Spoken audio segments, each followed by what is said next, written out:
Good evening and a warm welcome to Big Budget Business, where we highlight prolific individuals who are making strides in their respective fields. Today we are speaking to entrepreneur, environment and energy consultant, Sarah Mulwa. Sarah, welcome to the show. Thank you very much, Tumi, for having me. Wow, it's a pleasure having you. Right, so let's get into Sarah, the individual. Tell us your backstory, what you'd like us to know about yourself. Well, I'm young. Certainly. A young lady from Mochudi. Okay. I'm a mother, I'm a wife and a daughter. Wonderful. A sister to many. I grew up in Mochudi.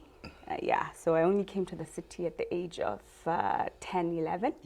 Right, and like you said, environment. So I did my bachelor in environmental science from the University of Botswana. Okay. And then I did my master's in science, sustainable energy development in Ecuador. Oh. Yeah. Wow. So now, It's different. very different, yes.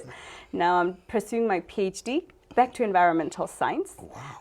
I'm at the University of Botswana. Oh, great, Yeah. great, wow. So I like how already you're highlighting the progress, like you don't stop. You just have to keep going. Right. It's important, right? It's very important. Absolutely. Yeah. Now, let's talk about you as an entrepreneur. Maybe just give us a bit of background as to where the entrepreneurship aspect started for you. It's very young. Okay. I've always been a consultant for as long as I could remember, so I've worked with a few organizations, but I was always fearful of that entrepreneurship taking that jump, risk, yeah. right? Yeah. It was only until 2016 Oh. that I really took the leap. Okay. Yeah, so that's where it began. So that's why I say it's very, very young, and that's when I started my company, Saying Investments. Okay. Yeah, where I do environment and energy consulting. Also do a bit of training. So through the company, we're more of a service-based company. So we provide services in sectors such as water, Okay. transport, environmental and social safeguarding, human rights. Okay. Just to give you a bit of a background, we do like environmental impact assessments. Okay. We would do training on disaster response, preparedness. We do project evaluations where it is protection of minority groups Okay. and so forth. If it has to do with that protection for resources. Yeah. Wonderful. So I gather that you guys are into the environmental aspect. I know a lot of people tend to see in the newspaper these EIAs. Can you explain just a bit what they are? So those are put in place. It's requirements to protect the environment and to protect people. Okay. So when a development is being planned for, the idea is that the developer should identify potential environmental impacts, also identify potential social impacts. So you always find that the idea is that the developer would then be careful in how they manage the negative impacts, and then ensure that they also find a way to empower people that are within where the development is happening. So within the EIA process, that's what we shorten it to, we would always look into how resources such as water, such as managing waste, ensuring that there's no spillages if it's in the mineral sector or in the hydrocarbon sector, making sure that there's no leakages that could impact the environment, or there's no cutting down of species of plants that could pose some type of land degradation or deforestation. Yeah, and then we look into how that development can bring employment to those communities within the project area. Wonderful. All right, so we get that that's what Seeing Investments does, right? And you did say that it started off fairly young. It's 2016, but would you change anything about the journey so far? I wouldn't. I think it's actually propelled me towards a growth that I did not expect. When you're working for someone, you always you fall under them, so they decide which projects you take on. And with the entrepreneurship journey, I'm able to branch out and take on projects that fulfill me. Absolutely. So it's passion before the money, but it doesn't hurt that it pays, right? Yes, certainly. Yeah. So I wanted the company to be very focused on safeguarding of people, safeguarding of the environment, and also into sustainable energy development. So we focus a lot on how we can develop products or support governments and organizations that want to get into renewable energy space in terms of implementation, pre-feasibility studies to really check if the technology, in addition to viability in terms of market for such energy products. You know, energy is a buzz. It's a buzz. Big buzz, Yes, right? of course, energy, that's what we're all about. But tell us, what's the uptake like in this environmental sector as a consultant there? Here in Botswana, how does that landscape look? There's very few women, I would say, but I've been seeing growth, which is very impressive. In terms of energy, there's still very few of us, especially women. I'll go back to the women. Yes. Yeah, no, certainly. But I think it's a sector that's very dominated by men because it requires a lot of travel. So there's a lot of work that you're doing on the ground. Up and down. So a lot of us women, perhaps we opt for the same work, but the one that keeps us in the office. I'm not sure. But I find I enjoy going out. I've done a couple of projects where I've had to put together like a management plan for veld fires, right, in the north, where you experience a lot of fire outbreaks, and we needed to teach the community how to control the fires, how to protect their livestock, the areas where they live, and manage the forest fires going forward. Wow. So that you spend weeks out there, and it's so much fun. Right, interesting background of seeing investments there. Now, tell us about Now For Them Community Trust. What's that all about? Now For Them Trust is a young NGO that I founded in 2016 with a couple of friends and a young brother of mine. Oh, great. Really, for me to approach them and for us to start that trust was because of the experience of things that I was seeing on the ground as an environment and energy consultant. So a lot of the times, like as I was explaining, I spend a lot of time in rural areas, and it was, my concern seeing how rural areas don't have access to electricity, or where there is accessibility in terms of the grid, a lot of families were unable to connect to grid electricity. So I had a chat with these friends and I said, I want to try something. I want to find a way that I can contribute to our communities. And I'm finding out that there's a lot of scholars who are failing in terms of their grades are very low in rural areas. And that is because they don't have a simple thing as light to study in the evenings. So that's how Now For Them came about. Wow. Yeah. And tell us about your impact as Now For Them. I wouldn't want to talk about it. I want you to tell us, because you've been doing some remarkable stuff. We try.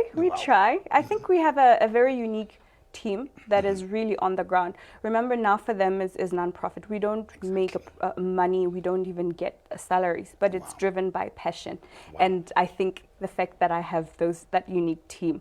In 2016, we did a pre-feasibility study. We wanted to identify or to be sure of the impact of these solar lamps, like we're saying. Yes. So I went to my friends and I bought 7 solar lights, and we took them to a rural school where we then identified 7 scholars with similar school grades. Okay. And we paired them with 7 scholars who used candles, 7 scholars who used electricity, 7 who used paraffin, and left them for 2 school terms. The idea was to find out if there would be a change in the school grades of the scholars who had given the solar lamps to. And it was quite remarkable. Out of the 7, 6 students had a pass rate, right? So they were able to go from standard 7 to Form 1. And then 1, we identified that they had learning disabilities. which my young brother, who is a part of our trust, he lives with a learning disability called dyslexia. So we were able to identify that the scholar had that disability and facilitate for them to get testing and help. But it was after that we were really sure that there was a calculable impact with the solar lights that we then decided, let's hit a few companies and see if they'll fund, right? Yep. Sponsor a child to receive a solar lamp and take these solar lamps to scholars. But it was harder than I thought. So I met with the challenge where companies were saying, what am I going to get? Because companies want brand exposure, right? So 2017, I love the outdoors. I said, okay, I'll walk 100 kilometers in the Makadi pants, wearing your branding, and then you'll buy lamps. They said, sure, if you're crazy enough, we'll support you. Choice of word there. Right? I think also it was just doing something different, which they were going to fund an initiative which is different. Exactly. We're the only NGO in renewable energy. We're the only NGO in solar, right? So in the last few years, we've been able to donate over 5,000 solar lamps across rural communities. 5, yeah. Wow. And we're lucky enough in 2019, we got a sponsor from Botswana to build our first solar lamp. So it was the Botswana assembled solar lamp. Wow. And like indigenous. Yeah, like right? Right. With 20 women and youth from a village not far from here, Mabalani. Wow. And then, so now we're rolling those out. But, the beauty of what I've been seeing in the renewable energy space is the support. So, yeah, with that, Philips have come on board and say, identify a village where you want to see access to electricity. So we just put up 2 kilometers of solar street lights in Dikwididi. And they're putting together the first solar library at the Dikwididi Primary School. We're in partnership with them. Ladies and gentlemen, we are speaking to energy environment consultant and entrepreneur Sarah Mulwa, who's telling us about the work that they do at Now For Them Trust, as well as Seeing Investments. And let me commend you on the progress that you've made thus far, especially having started young, 2016. But the impact, wow, that's really some great stuff that you're doing there. I want us to touch on some of the international exposure that you've had. You did say that you studied abroad in Ecuador, which I did say was quite different. And then some of you've consulted with different organizations, just to name a few: World Bank, SADC. Tell us a bit about your international exposure, and if you would encourage young people to try and venture into some of these things. Absolutely. So I do what is called a short-term. I'm a short-term consultant with the World Bank. Wow. So that means I'm employed by the World Bank, but I don't work the full year. I get a number of days per month, and it's very project-based. So at the moment, I'm working on Botswana has 2 projects: the water project and the transport project. So I do social safeguards. I do things like evaluate environmental impact assessments, management plans, resettlement action plans, just to make sure also that grievances are addressed correctly and there's inclusion of all.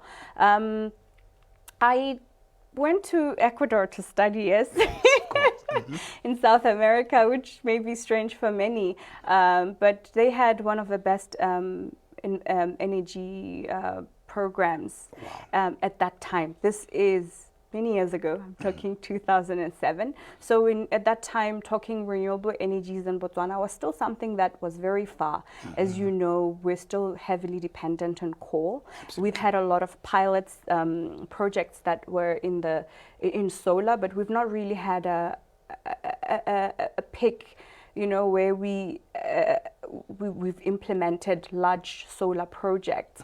So I wanted to go and learn a little bit more of how we can grow in the energy sector, given the amount of sun we have, and how I can come home and be a part of this new change of renewable energy.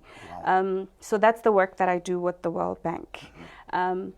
And then with SADC, I did a a few projects with SADC. One particular one is we strengthened preparedness and response for disaster events. So as you know, we're going through the pandemic, but this was very specific to natural disasters and endemics. So my role really was to design a communication plan to indicate how, as a region, the region can be more responsive and be more prepared, and how is it that they can together have that one voice to be able to respond quickly to save lives and save assets during disasters. So it was planning on ensuring that humanitarian relief efforts also have a high impact and more lives are saved. Wow. Yeah. I see you're really passionate about this. So I'm sure you'd encourage the young people back home there to find something they're passionate about, pursue it. Absolutely, absolutely. I always say the passion first. You know, when you do something you love, the money comes, right? Yeah. Because also the way you do it is with such high passion that you do it so perfectly. You want it to be very well. Then you get that recognition that you're looking for. Of course. Yeah. And I think a lot of us as young Botswana, we're scared to branch into the unknown. Yes. So I really branched into the energy sector, especially renewable energy, when it was still a very new concept to understand. And then I was patient with it. I knew it would catch up. But also just to say, I think it's important to not fear getting in touch, making an effort to know people who have had a high impact in the sector which you're in. Because you might be scared to approach those people, but you'll find that they could be approachable and willing to teach you a lot. So I've been lucky in that I've had the confidence to approach people I admired in my sector and said, hey, how can I improve on this? And how can I better myself in the sector? And I've taken from that. So I would just say to them to just go for it, you know? Yeah, Wow. A lot of time the fear is the one that holds us back. Thank you so much for that. And my pickup from there was definitely one, passion first, try and see that you're passionate about it. Number two, be bold enough to go and approach those people or mentors per se who've made it in that field that you'd like to make it in. Absolutely. Wow, thank you so much. So Sarah Mulwa, how can we follow the journeys of you, the individual, Seeing Investments, and Now for Them Community Trust? I am terrible at social media. Or I have a LinkedIn profile. Oh, that counts. Definitely does. Definitely. Just Sarah Works Mulwa. wonders. I've found a young few people have reached out on LinkedIn and asked questions on how to get on certain networks and how they can make themselves more visible to potential employers and so forth. So I've used that platform for that. Now for Them is on Facebook. Okay. So just search for Now for Them and you'll be able to see all our work. We're always open to volunteers. And I think, with the pandemic, we need a lot more volunteers who can really help and play a big role in helping our communities.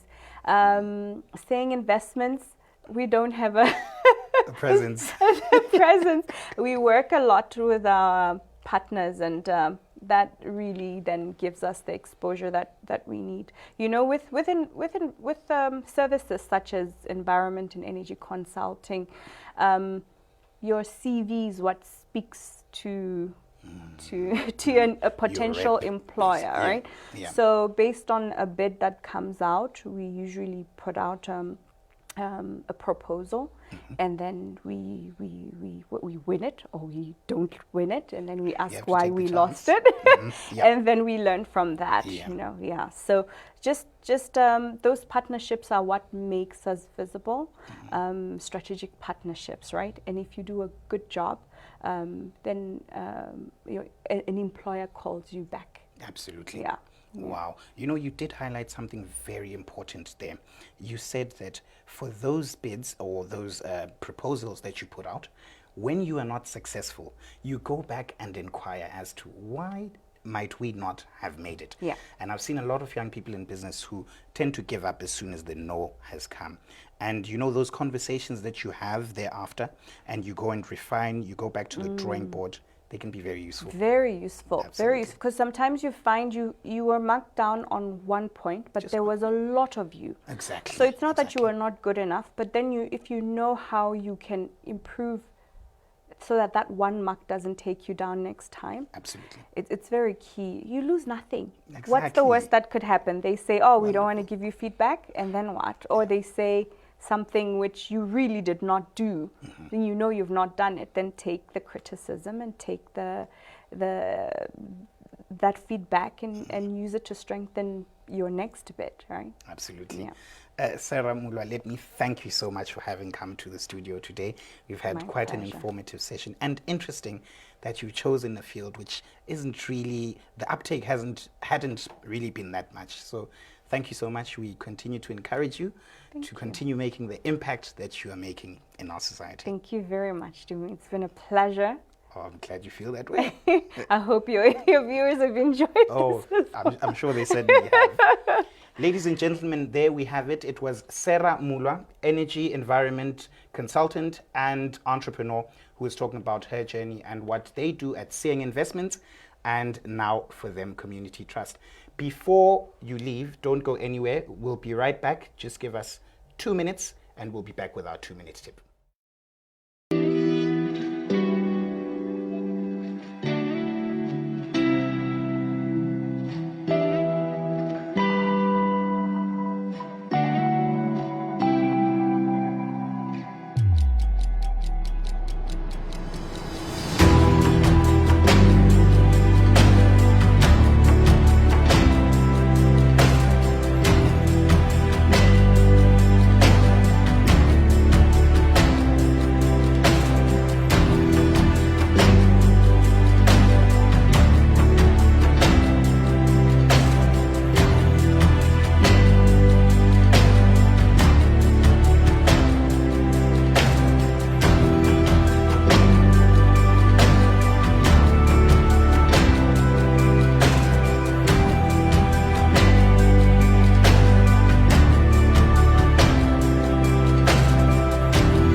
Right, so today's 2-minute tip, I'm sure you may have come across something that they call delegation of authority. So we will give you a few basic benefits of this issue of delegation of authority.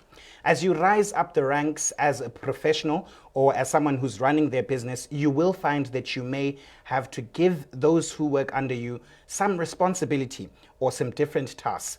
And the benefits of this are plentiful. Number one, for instance, team empowerment. When you entrust your teammates with work that they may not have done before, they definitely feel a bit more empowered and better motivated to push towards your organization's success. Number two, delegation helps you to build trust. We all know that in business, relationships mean a lot and trust is of the essence. So when you empower people by delegating tasks to them, it shows that there's a certain level of confidence that you actually have in them.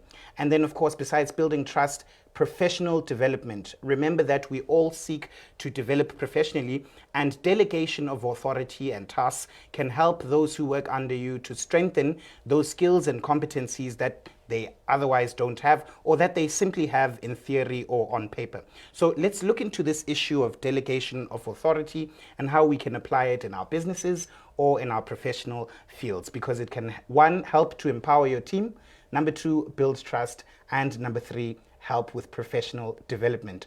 Ladies and gentlemen, it's been a wonderful show. Thank you so much for your time. As always, from me, Big Budget, and the team that makes it happen, it's good night and God bless. And never forget that you were born for so much more.